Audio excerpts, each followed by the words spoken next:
이명박 전 대통령의 목소리 또 이재호 대표의 목소리 여러분 차례로 들으셨습니다. 검찰의 수사가 감정풀이, 정치 보복이 아닌가 싶다. 이명박 전 대통령이 출국을 하면서 했던 그 발언이죠. 예, 문재인 정부의 적폐청산 수사를 한 3분 36초간 작심 비판을 했습니다. 그리고 이재호 늘푸른한국당 대표 최측근인데 어제 이 시간에 이명박 전 대통령의 입장을 추가로 설명을 했죠. 오늘은 이분의 입장을 들어보겠습니다. 2012년 MB비리 특위의 위원장으로 활동을 하면서 이른바 MB 저격수라는 별명이 붙었던 분이세요. 더불어민주당 박영선 의원 연결이 돼 있습니다. 박영선 의원님 안녕하세요. 네, 안녕하세요. 이명박 전 대통령이 그야말로 작심 발언을 했습니다. 적폐청산 수사는 감정풀이, 정치보복에 불과하다. 국론 분열만 야기할 뿐이다. 어떻게 들으셨습니까? 네, 아주 오랜만에 목소리를 듣게 된 그 현장이었는데요. 예.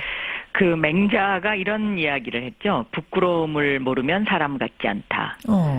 저는 이 이야기를 들으면서 이것을 네 글자의 고사성어로 표현하면 적반하장이고요. 예. 우리의 속담으로 이야기하면 도둑이 재발절이다. 도둑이 재발절이다. 네, 그렇게 표현할 수 있다고 생각합니다. 제가 이명박 후보 시절에 제 눈을 똑바로 쳐다보지 못하시겠죠? 라고 이야기한 적이 있습니다. 예. 저는 지금 이명박 전 대통령이 국민을 똑바로 바라보지 못하고 있다라고 생각을 하고요. 이 이명박 대통령의 발언 속에 보면 예. 자신이 대통령 재임 시절에 했던 경험에서 나오는 이야기들이다라고 저는 생각이 됩니다. 뭐 예를 들어서 예. 적폐는 감정풀이다. 음흠. 본인이 광우병 그 집회에 감정풀이를 했었고요. 정치보복에 불과하다라는 것은 노무현 대통령에게 이미 본인이 정치보복을 했죠. 또 국론 분열만 야기시킨다. 이거는 댓글로 이미 이제 국론을 분열을 시켰습니다. 그러니까 예. 국가 안보를 위해서 써야 될 세금을 정권의 안위를 위해서 썼으니까요. 예. 그렇기 때문에 이 이야기는 제가 보기에는 도둑이 재발절여서 마지막으로 이렇게 왜 그 도둑이 움찔하면서 하는 그런 어떤 이야기가 아닐까 저는 그렇게 생각합니다. 움찔하면서 마지막 최후의 발악 뭐 이런 느낌이라고 보셨어요? 네. 근데 어제 이명박 전 대통령 그제군요. 이명박 전 대통령이 말을 한 후에 이동관 전 청와대 대변인이 이어서 추가 설명을 하면서 이런 말을 했습니다. 네. 군사이버사와 국정원에서 단 댓글이라는 거를 재판을 해보니까 예. 그중에 고작 0.9%만 정치 개입 댓글이었다. 네. 그중에서도 절반만 법원이 받아들였다. 0.45%의 진실이다. 그런데 그 0.45%를 가지고 그걸 대통령이 지시했느니 뭐니 지금 뭐 검찰에 소환되느니 이런 얘기를 하는 건 이거는 과잉이다. 라는 지적이었는데요. 법 위반을 그런 어떤 퍼센트 비율로 판단할 수 있는 문제는 아니지 않습니까?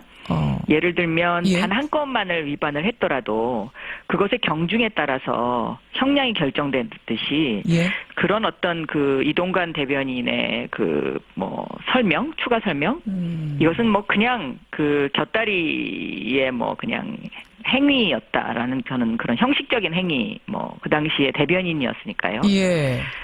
그런 거죠. 별로 이렇게 무게를 둘 수 있는 발언은 아니었다고 생각합니다. 0.45가 아니라 0.01%였다고 하더라도 그렇습니다. 그것이 전대미문의 이런 무거운 사건이라면 그것에 책임을 지는 것이 전 대통령으로서의 뭐 임무 아니겠느냐. 그렇죠. 그것이 이제 법적인 해석이 될 수 있고요.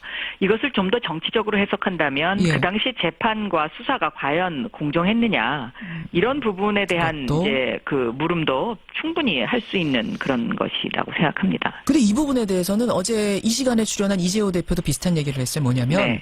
김관진 당시 장관이 대통령에게 보고하고 지시받았다 이렇게 지금 자백을 했다고 하지 않습니까? 네, 진술했다고. 네. 근데 이 진술을 한 건 대북 사이버전을 해도 되겠습니까? 라고 이 대통령한테 물었더니 대통령이 하라고 했겠지 않느냐. 네. 그걸 가지고 지금 보고하고 지시받았다라고 하는 거지. 이런 정치 개입 댓글을 달아도 되겠습니까? 라고 물은 것에 대해서 그렇게 하라라고 지시했다는 얘기는 아닐 거다. 어떻게 생각하세요? 저는 이 말 자체가 이게 그 팩트에 근거한 이야기가 아니다라고 첫째 보고 있고요.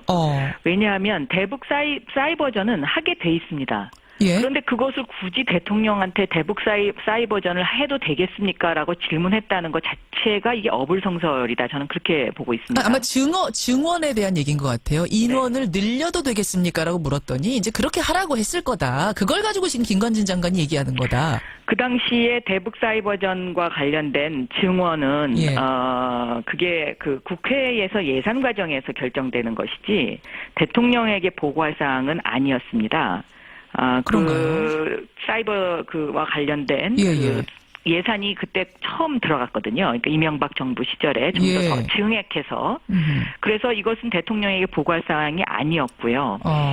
특히 이제 제가 생각하기에는 이 대북 사이버전을 해도 되겠습니까라고 대통령에게 만약에 실질적으로 정말로 보고를 했다고 하면 예. 이분들은 대북 사이버전을 한 게 아니고 실제로 대한민국 국민을 상대로 댓글을 달지 않았습니까? 예. 그러니까 그 총뿌리를 어디로 겨누고 있었느냐라는 또 그러한 부분에 대한 그 비판도 저는 달게 받아야 된다라고 생각하고 있습니다.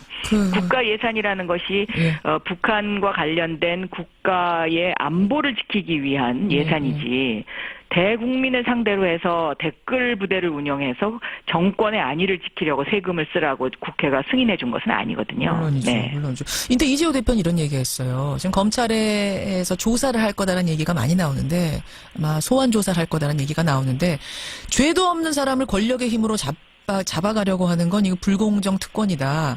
이명박 전 대통령이 무슨 잡범이냐 이런 불쾌함을 토로했는데 이걸 듣고는 어떠셨어요? 그거는 스스로 그런 자범이라는 단어를 쓴다는 거가 스스로 자기 자신들에 대한 어떤 가치를 그만큼 하락시키는 일인데요. 검찰은 아마 법과 원칙에 따를 것이라고 저는 생각합니다. 그리고 전직 대통령에 대한 소환이기 때문에 더 신중을 기할 것이고요. 예. 네. 소환돼야 된다고 보세요. 어떠세요? 이 정도 사안이면은 전직 대통령인데. 뭐 예를 들면 검찰이 새로운 그 추가적인 어떤 사실을 발견한 것이 증거가 확보가 됐다면 예. 그것은 당연히 소환을 해야 되겠죠. 법에 따라서. 전직 대통령이라도. 그렇습니다. 왜냐하면 지금 뭐 여러 가지 새로운 사실들이 많이 나오고 있기 때문에 예. 저는 여기에 대한 그 소명이 반드시 필요하다라고 저는 보고 있습니다. 알겠습니다. 근데 박 의원께서 최근에 이런 말씀하셨더라고요. 이명박 전 대통령이 박근혜 전 대통령보다 더 나쁜 일을 많이 했다. 아주 지능적으로 했다. 이런 말씀하셨죠. 네, 그렇습니다. 국가의 근간을 흔드는 일들을 너무 많이 했죠. 뭐 예를 들면 청와대 내에서 민간인 사찰을 해놓고 예. 그 민간인 사찰한 자료를 다 없애버렸다든가 예를 들면 민정수석실에서 그래서 아마 전직 법무부 장관들이 지금 굉장히 조용하게 있지 않습니까? 예. 이 법무부 장관들이 상당히 굉장히 떨고 있을 거라고 저는 생각하고요. 왜요? 법을 많이 어겼으니까요. 국가의 근간을 흔드는 일들을 본인들이 직접 알면서 묵인했거나 아니면 뭐 그것을 넌지시 뭐 그냥 이렇게 통과시켰다는 그런 그 일들을 했기 때문에 실제로 저는 굉장히 많이 떨고 있을 거라고 생각하고 사석에서 예. 우리가 감옥 갈지도 모른다는 이야기를 하고 계신다는 이야기를 제가 들은 바 있습니다. 네. 이명박 정권 당시 법무부 장관들끼리 만나면? 그렇습니다. 법무부 장관들끼리라기보다는 예. 그 법무부 장관과 관련된 법조계 인사들, 예. 네, 친구분들, 뭐 이런 지인들 분들의 만나면? 전원에 의하면, 당시 법무부 장관이 나 감옥 갈지도 몰라라고 이런 이야기를 사석에서 하더라 걱정을. 그렇습니다. 야, 왜냐하면 이건 흥미로운 정말 얘기네요. 실질적으로 법을 너무 많이 어기지 않았습니까? 뭐 예를 들면 간첩 조작 사건도 있었고요. 예. 또 이 지금 국정원의 이 지금 일어나는 그 각종 일들 예. 이런 것에 씨앗을 제공한 정권이죠. 알겠습니다. 제가 사실 이 질문을 왜 드렸냐면은 지능적이란 말씀하셨잖아요. 박 의원이. 정두원 전 의원 이분은 MB의 최측근이었다 결별을 한 분인데 이분이 어떤 얘기를 했냐면 MB는 흔적을 남기지 않는 사람이다. 검찰 수사가 쉽지 않을 거다라는 얘기를 했습니다. 저도 그렇게 생각합니다. 왜냐하면 대통령이 되기 전부터 이미 전과 기록이 굉장히 많으신 분이었지 않습니까? 그래서 검찰 수사에 어떻게 대응해야 되는지에 대한 경험치를 갖고 계신 분이기 때문에 이런 부분에 대해서 굉장히 많이 철저하게 대비를 했을 거다라고 생각을 하고 있습니다. 그래서 지금 국민들의 어떤 그 우려도 상당히 있다고 생각하는데요. 예. 그러나 저는 검찰을 믿어야 된다고 생각하고, 다만 제가 한 가지 우려가 되는 것은 아직도 검찰 내부에 그 BBK와 관련된 핵심 그 당시에 수사 검사, 이른바 정치 검찰이 존재하고 있습니다. 무혐의 줬던 사람들이요. 네, 그리고 MB로부터 특혜를 받았던 사람들이 상당히 간부에 포진하고 있는데 이 부분이 조금 우려가 되긴 합니다. 그러나 이것을 국민의 힘으로 저는 이겨내야 된다. 그리고 정의를 올바로 세우는 검찰로 거듭날 수 있는 계기가 돼야 된다라고 저는 보고 있습니다. 알겠습니다. 시간이 별로 없지만 박영선 의원 나오셨으니까 제가 이 질문 하나만 좀 드리고 끊을게요, 박 의원님. 네.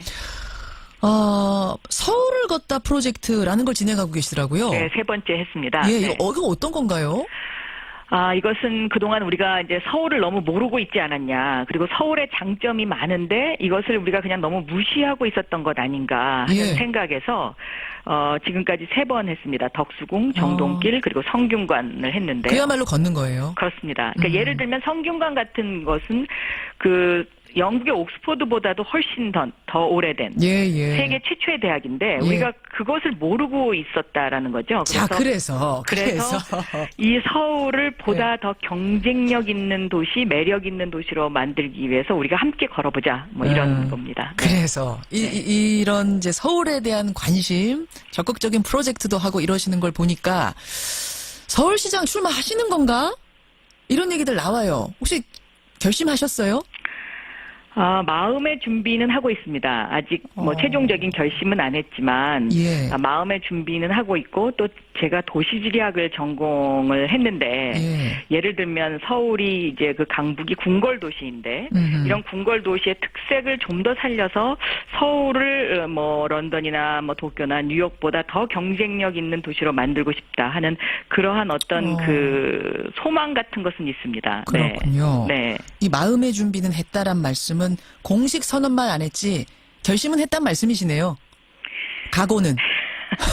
지금 각오를 위해서 한 걸음 한 걸음 다가가고 있습니다. 네. 여기까지 확인을 하죠. 네. 박영선 의원 고맙습니다. 네, 감사합니다. 더불어민주당 박영선 의원이었습니다.